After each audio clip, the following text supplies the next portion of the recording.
Hello! Welcome to Atok, Benguet! Today, magmumotor tayo papuntang Sagada. From Manila, tayo ay dumaan ng Baguio hanggang nakarating tayo dito sa Atok, Benguet. Pangalawang beses na tayong nakarating dito sa Atok. Nung una ay nung nagpunta tayo during our Philippine Loop Adventure Tour.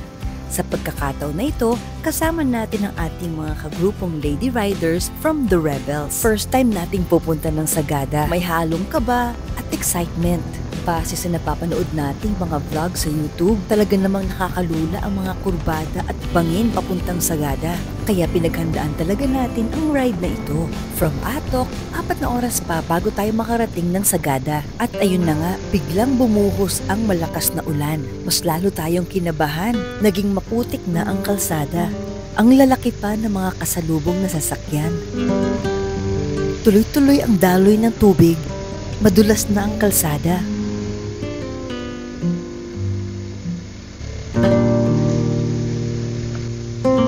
Nakarating na tayo dito sa Bugyas at mas malalim na ang baha dito. Lalo pag lumakas ang buhos ng ulan at patuloy na tumataas ang tubig baha. Sa puntong ito ay sobrang kinakabahan na tayo.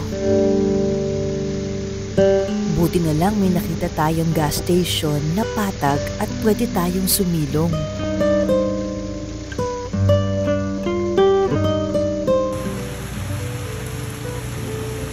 Dito muna tayo para magpatila ng ulan.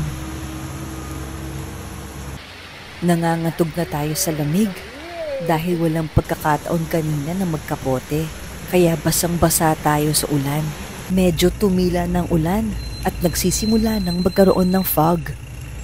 2 oras pa ang biyahe mula Bugyas hanggang Sagada. At sinabayan pa na matinding traffic. Siguradong aabutan na tayo ng dilim sa ating biyahe. Bumuhos na naman ang malakas na ulan. Nangangatog na tayo sa lamig. Dahan-dahan lang tayo dahil bukod sa malakas ang ulan, paahon pa ang kalsada at poor visibility na. Malapit na tayo sa Sagada. Inabot na nga tayo ng dilim sa kalsada, pero buti na lang tumigil na ang ulan. Mahigit 12 oras na tayong bumabiyahe. Kaya ramdam na rin ang pagod ng katawan. Sa totoo lang, nagdalawang isip tayo noon kung pupunta ba tayo dito sa Sagada na nakamotor.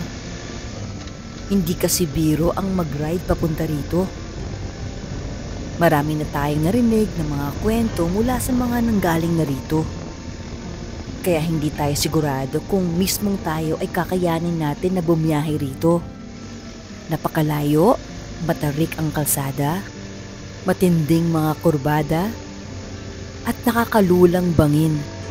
Samahan mo pa ng madulas na kalsada, falling rocks, landslide, at iba pa.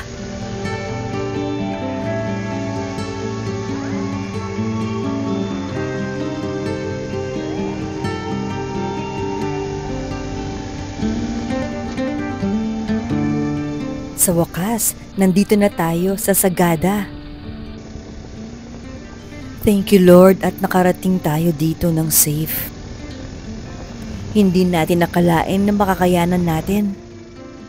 Sa Bugyas pa lang, gusto na nating bumigay.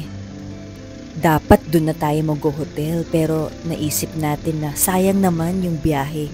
Sayang naman yung pinunta natin rito kung hindi natin itutuloy hanggang dulo. Hinding-hindi natin makakalimutan ang adventure ride na ito. It is truly an amazing experience. Exciting, challenging, dangerous. Ay, salamat talaga Panginoon sa inyong pag-iingat sa amin. Hinding-hindi talaga natin makakalimutan ang biyahe na ito. Dati pangarap lamang, ngayon ay nagkatotoo na. Ngayon, masasabi nating nakapag-ride na tayo sa Sagada. Maraming mga tao hindi maintindihan kung bakit tayo nag-ride. Kung bakit tayo bumabiyahe ng ganito kalayo, tinitiis ang mainit na panahon, nagpapabasa sa malakas na ulan, pinapagod ang sarili sa pagmamotor ng mahabang oras. Pero kung rider ka, siguradong makakarelate ka. Iba yung nararamdaman nating saya. Mahirap ipaliwanag. Pero siguro nga ito yung tinatawag na passion. Yung excited tayong ginagawa ang isang bagay na nagbibigay saya sa ating buhay. Maraming nagsasabi, napakadelikado ang pagmamotor. You are riding a motorcycle to die. Pero sa totoo lang, we ride our motorcycles to live.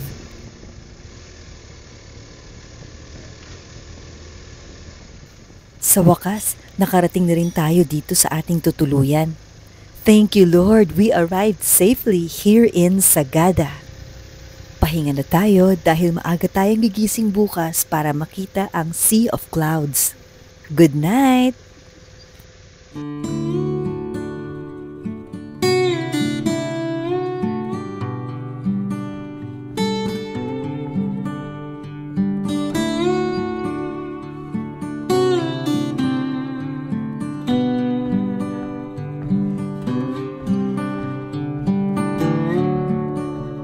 What an amazing view! It reminds us how majestic our God is. Truly, we are blessed to be here in Sagada. Worth it ang lahat ng pagod na dinanas natin. Saan kaya ang ating next adventure? Abangan!